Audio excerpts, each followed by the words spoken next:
Welcome to Financial Perspectives, the podcast. Join the team at Foster Group and our expert guests as we explore a variety of subjects that could impact your financial life. We will cover timely economic and financial market news, a wide range of personal financial planning ideas, and investment topics. Ultimately, we want to encourage educated optimism and do our best to provide valuable insights to help you navigate your financial journey with confidence.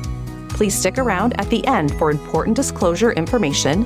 More information about Foster Group can be found in our ADV brochure at fostergrp.com. Over the past several weeks, developments involving Iran have once again highlighted how quickly geopolitics can re-enter the market narrative. Headlines around regional instability often spark short-term market volatility, which we're currently seeing in both equities and commodities such as oil. I'm in the studio today with Kent Kramer, Chief Investment Officer at Foster Group.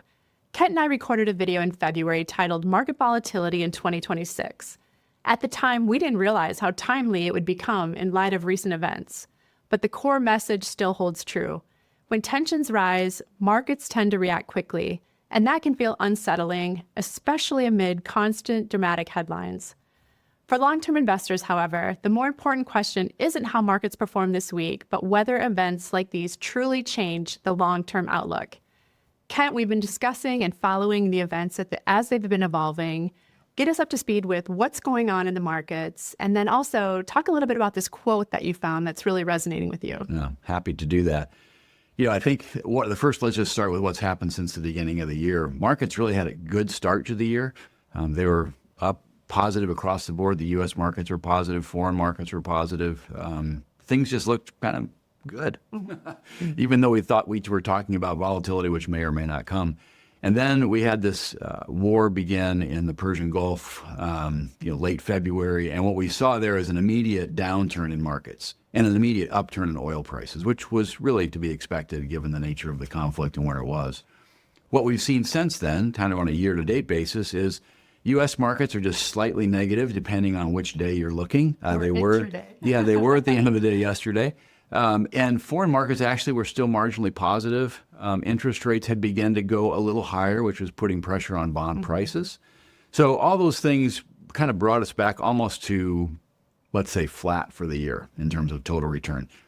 If investors look back 12 months, though, and they look at their returns over the last 12 months, I think we would all still be very, very happy. Those returns are in the upper teens to the lower 20s, depending on which market you're looking at.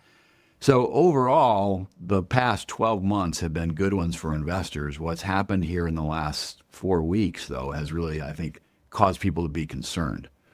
And that concern is totally understandable. I was watching a news program a week after the conflict started, and on the program, they were interviewing Lloyd Blankfein. He's the former CEO of Goldman Sachs, so a very savvy investor. And when they asked him what he was concerned about, he said this. He said, look, if you ask me what I'm thinking about, I'm going to give you a list of my worries. But if you ask me what I'm doing, I'm invested in stocks, long-term risky assets. And I really just loved that response because he acknowledged that in times like this, we always come up with a list of worries. What am I thinking about? If someone asks me, what are you thinking about right now? I think, well, I'm thinking about, this war in Iran and people who are suffering and stock prices and all those same things. But if you ask me what I'm doing and what we're advising clients to do, it has not changed because the way that we think about markets is a much longer term picture with the expectation that periodically we're going to have short-term volatility like this, though we don't always know when or what exactly will cause it. Such a seasoned investor and wise advice. So if I throw that back to you, given what's going on, sort of what are your worries right now? Yeah. Well, I think they're the same ones that most people would name off if they're thinking about economics and markets. You immediately look first at a war and go, boy, no one likes those. There's a lot of people suffering, a lot of damage, and it will have lasting impacts on the ground for people. Mm-hmm. So that's hard. But if you go past that and say, okay, what does this mean for economics or markets? Then you start looking at oil prices going higher. So we're all paying more for gasoline right now, for example. So that's a follow-on effect. What happens is oil prices go higher. Generally, you think about maybe the economy will slow down for a couple reasons. We might have inflation again. That's a concern. Will these increases in prices stick around? Will the increase in oil prices cause not only gas prices to rise, but then kind of on a secondary effect, I've talked about this, Yes. other things to rise as well. And then what does that mean for the Federal Reserve? Does that mean inflation starts to, it's been stubborn anyway. So if it is starting to rise again, does the Federal Reserve have to raise interest rates, which tends to slow the economy? So there's all these kind of concerns, to think about. But again, I think the point of the list of worries is to acknowledge that they're normal. They're things we're thinking about. They're real. But in terms of the impact on an individual's financial plan or the way that they think about investing their portfolio for the long term, that's where I really like Blankfein, his ability to kind of compartmentalize. Say, here's my list of worries. They're there. They're real. But when I look at my investment behavior, what I'm actually going to do, it's going to remain consistent.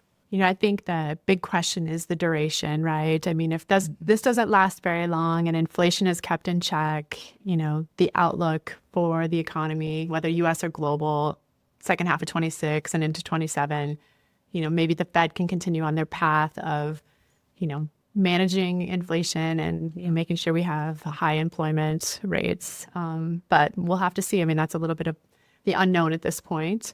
Yes. But let's talk, history has always been a good guide to future market performance, or it's a good teacher, right? And so when we look back at just historical context for military conflict, what do we know from that? Yeah, I think it's a great thing to look at history because it gives us at least some indication of how things have happened in the past and how they may happen. Maybe even there's a reasonable probability that they'll look similar in the future. But the idea there is there are charts called walls of worry. And I like that title for these charts because the wall of worry would say, well, if I look at the long-term performance of the market and I just put in things that people have been worried about along the way. So in this case, let's think about the S&P 500, the return of that over time.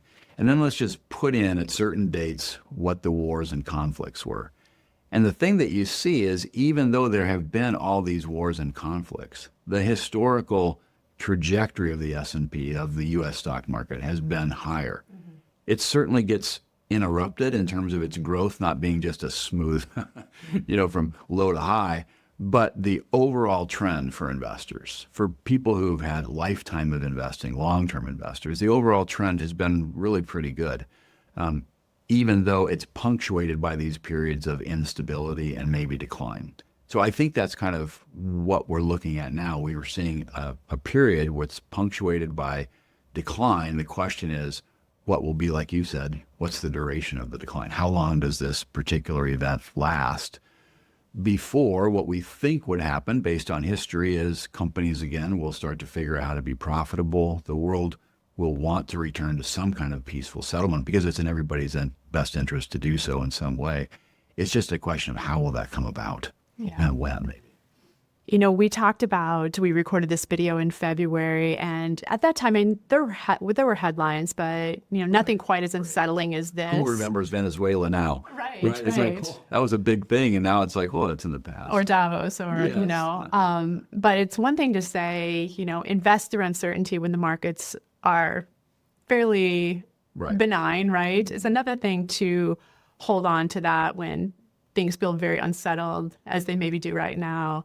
One of the things we say around here at Foster Group often is embrace uncertainty. And so maybe just remind us, why do we believe that? What are the tenets kind of behind that principle? Yeah. And I love it, and it's especially relevant right now. Embracing uncertainty just is a recognition that the future is very hard, if not impossible, to predict. So rather than think, I need to get rid of uncertainty, it's to admit uncertainty will always be there. So if uncertainty is a thing, is real, then it almost is better for us, we think, to just embrace it for a couple of reasons. One is if you have an expectation that uncertainty will go away, your expectations are always going to go unmet. Mm-hmm. And that doesn't feel good. Unmet expectations are never good. They cause us to be disappointed all the time. It's not a good way to live. Also, uncertainty creates risk in the market, and risk in the market is one of the things that's linked to expected returns over time. Without that uncertainty, we wouldn't have expectations of higher returns in the future. So we have to live with some uncertainty, even accept some uncertainty or embrace it, if you will, in our portfolio with the idea that I would like to get higher expected returns. Now, we do that in a very careful way, working with people to say how much risk, how much uncertainty is really enough to generate the return or too much to create too much short-term volatility.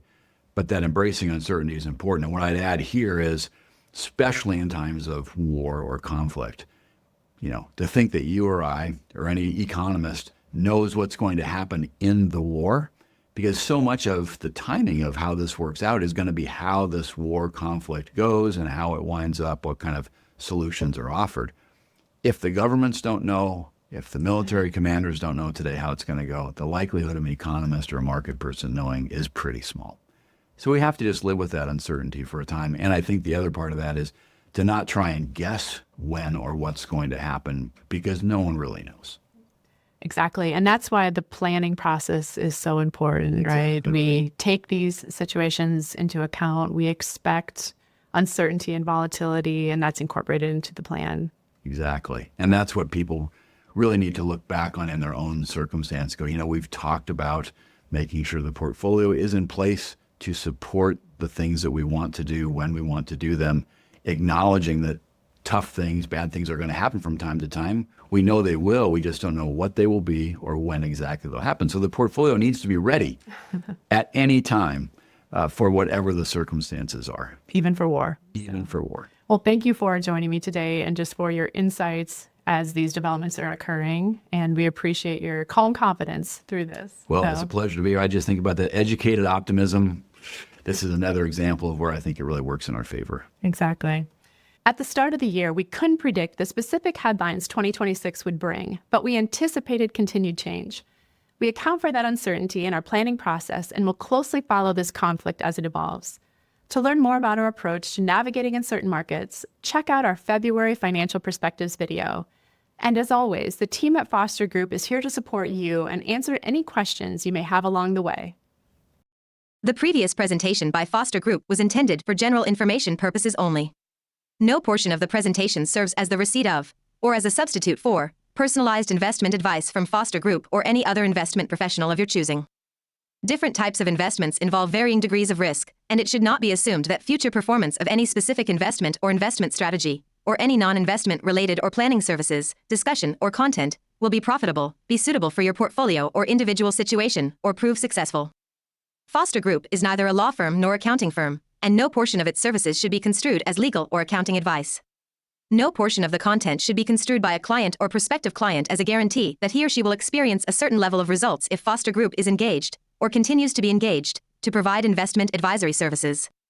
A copy of Foster Group's current written disclosure brochure discussing our advisory services and fees is available upon request or at www.fostergrp.com/disclosures.